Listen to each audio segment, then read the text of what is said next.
ಸನ್ಮಾನ್ಯರೇ, ನಾವು ಈಗ ಲಂಡನ್ನಿನ ಬಾತ್ ಸಿಟಿಯನ್ನು ನೋಡಲು ಆಗಮಿಸಿದ್ದೇವೆ.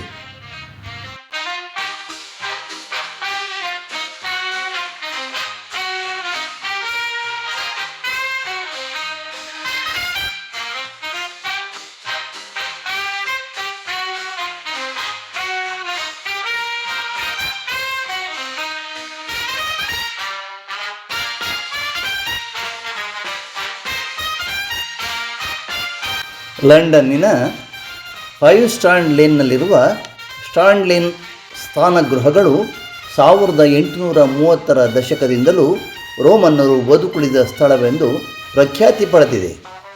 ವಾಸ್ತವವಾಗಿ ಅವು 1612ರಲ್ಲಿ ಹಳೆಯ ಸೋಮರ್ಸೆಟ್ ಹೌಸ್ನ ಉದ್ಯಾನಗಳಲ್ಲಿ ಕಾರಂಜಿಗೆ ನೀರುಣಿಸುವಲು ನಿರ್ಮಿಸಲಾದಂಥ ತೊಟ್ಟಿಯ ಉಳಿದ ಭಾಗವಾಗಿದೆ. ಇದು ಆಗ ರಾಜಮನೆತನದ ಒಡೆತನದಲ್ಲಿತ್ತು. ದೀರ್ಘಕಾಲದ ನಿರ್ಲಕ್ಷ್ಯ ಹಾಗೂ ಉಪಯೋಗಿಸದೇ ಇದ್ದುದರಿಂದ ಕಾರಂಜಿಯನ್ನು ಕೆಡವಿ ನಂತರ ಅವುಗಳನ್ನು 1770ರ ದಶಕದಲ್ಲಿ ನಂಬರ್ 33 ಸರ್ರೇ ಸ್ಟ್ರೀಟ್ಗೆ ಜೋಡಿಸಲಾದ ಸಾರ್ವಜನಿಕ ಕೋಲ್ಡ್ ಪ್ಲಂಜ್ ಸ್ನಾನಗೃಹವನ್ನಾಗಿ ಮತ್ತೆ ಬಳಕೆಗೆ ತರಲಾಯಿತು. ಇವು ರೋಮನರದೆಂಬ ಕಲ್ಪನೆಯು ಬಹುಶಃ ಸುಮಾರು 50 ವರ್ಷಗಳ ನಂತರ ಜಾಹೀರಾತಿನ ಗಿಮಿಕ್ಕಾಗಿ ಪ್ರಾರಂಭವಾಯಿತು ಮತ್ತು ಅಂದಿನಿಂದ ಉತ್ಸಾಹ ಮತ್ತು ಸಂದೇಹ ಎರಡೂ ಸಹ ಇಲ್ಲಿ ಎಲ್ಲರಲ್ಲಿ ಮನೆ ಮಾಡಿತು. ಲಂಡನ್ನಿನ 5 ಸ್ಟ್ರಾಂಡ್ ಲೇನ್ನಲ್ಲಿರುವ ಇದನ್ನು ನ್ಯಾಷನಲ್ ಟ್ರಸ್ಟ್ ನಿರ್ವಹಿಸುತ್ತಾ ಇದೆ. ಇವನ್ನೆಲ್ಲ ನೋಡಿಕೊಂಡು ನಗರವನ್ನೆಲ್ಲ ಸುತ್ತಾಡಿಕೊಂಡು ಮುಂದುವರೆದೆವು. ಅಲ್ಲಿ ಹರಿಯುತ್ತಿದ್ದ ನದಿಯ ನೀರನ್ನು ಅಲೆ ಎಲೆಯಾಗಿ ಬರುವಂತೆ ವ್ಯವಸ್ಥಿತವಾಗಿ ಹರಿಯಬಿಡಲಾಗುತ್ತಿತ್ತು. ಅಲ್ಲಿ ಸುತ್ತಮುತ್ತ ಇದ್ದ ಬೃಹತ್ ಕಟ್ಟಡಗಳು ಹಾಗೂ ನೀರಿನ ಕಾರಂಜಿಯ ಸುತ್ತ ಇದ್ದ ವನ ಇವನ್ನೆಲ್ಲ ಗಮನಿಸುತ್ತಾ ನಾವು ಅಲ್ಲಿಂದ ಮುಂದೆ ಸಾಗಿದೆವು.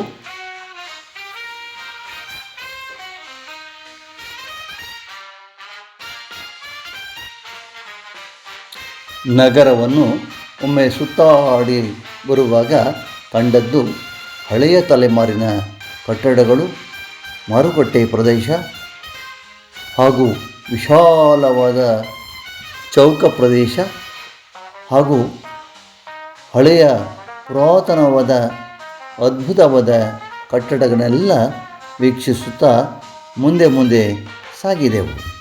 ಹಳೆಯ ಚರ್ಚುಗಳು ಹಾಗೂ ಮಾರುಕಟ್ಟೆಯ ಪ್ರದೇಶ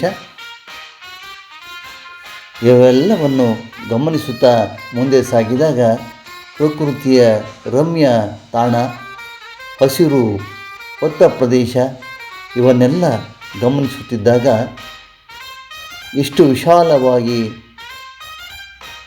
ಪಾರ್ಕುಗಳಿಗೆ ಸ್ಥಳ ಬಿಟ್ಟಿದ್ದಾರೆ ಎಂಬುದು ಅರಿವಾಯಿತು.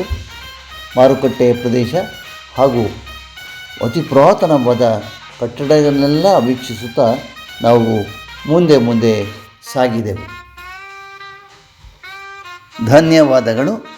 ನಿಮ್ಮ ಸುಜ್ಞಾನ ಪ್ರಿಯ ಮಾ ಸುರೇಶ್ ಬಾಬು, ವಿಜಯಪುರ.